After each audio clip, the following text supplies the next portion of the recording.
పరమ గురు సాయిబాబాకి, సద్గురు రాజశ్రీ రమణానంద స్వామికి నా నమస్కారాలు. నా పేరు శోభ. నేను హైదరాబాద్ నుంచి వచ్చాను. నాకు 1 వీక్ బ్యాక్ కింద పడి హెయిర్ లైన్ ఫ్రాక్చర్ అయిందండి, టెయిల్ బోన్. దాంతో నేను యజ్ఞానికి రాలేనేమో అనుకున్నాను. కానీ విశాఖపట్నంలో నా సేవ కోసం నేను వస్తాను అని నిన్న నేను ఫ్లైట్లో వచ్చానమాట విశాఖపట్నం. ఈరోజు ఆత్మోపదేశానికి వచ్చాను ఇక్కడికి. సెకండ్ ఓంకారం చెప్పేటప్పటికి yellow colour light, complete light కనిపించింది. తర్వాత మళ్ళీ ఇండిగో కలర్ లైట్, ఆ తర్వాత బ్లూ షాకింగ్ లైట్ కనిపించింది. దాని తర్వాత జస్ట్ బిందు, అంతే, ఇంకేం కనపడలేదు. ఒట్టి బిందు, అది అట్లా నిలబడిపోయింది.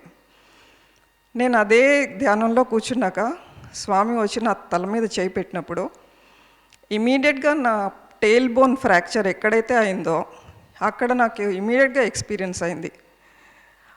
I could feel the energy passing through me into that tail bone. Swami ఇంకా కొంచెం సేపు చెయ్యి అట్లా పెడితే ఎంత బాగుండు అనుకుంటా ఉన్నాను. ఆ తర్వాత నాకు మహాలక్ష్మి కనిపించింది. మహాలక్ష్మి తర్వాత బాబా చిన్న ఆకారం, చేతిలో దండం పట్టుకొని అట్లా చిన్న ఆకారం తేలుకుంటే వెళ్తున్నారు బాబా. అంతే, బాబాది కనిపించింది. బాబా ఫేస్ స్మైల్, ఒక్క క్షణం నాకు స్మైలింగ్ ఫేస్ కనిపించి నేను అదే స్మైల్తో అదే ఆనందంలోకి నేను వెళ్ళిపోయాను. లాస్ట్లో వివేకానందుడు కనిపించాడు కొంచెం సేపు, అంతే. పెయిన్ తగ్గిందా?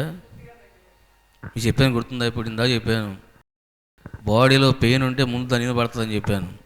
సో పెయిన్ పూర్తిగా పోయిందమ్మా. ఓకే, మంచిది.